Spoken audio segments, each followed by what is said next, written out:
যেমন ব্যাপিংটা তেমন কঠিন কিছু না সেটা কেটে দিয়ে লাগাই দিলে ঢুকাই দিচ্ছে আঠা লাগে আঠা আছে তো আপনার হরমোনটা ওই যে আপনার হরমোনটা হয়েছিল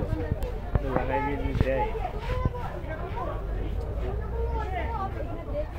অর্কিড ফুল অনেক দিন ধরে ফুল আছে এগুলো তো কাটা অনেক যেটা হচ্ছে কত করে?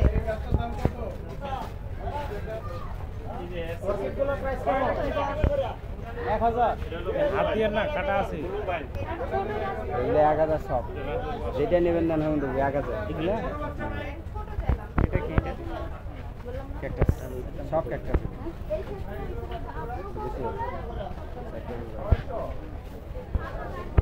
এগুলো বংশ বিস্তার করে দিতে হবে ওই ছোটো ছোটো চারা হয় অটোমেটিক চারা হয় ওটা তখন সরাই নিয়ে আলাদা জায়গায় লাগাতে সুবিধা হচ্ছে 3 মাস জল দিলেও সমস্যা না জল দিলেও সমস্যা এগুলো জল কম লাগে পাথর দেওয়া আছে পাথর এগুলো পাহাড়ি পাথর দেওয়া আছে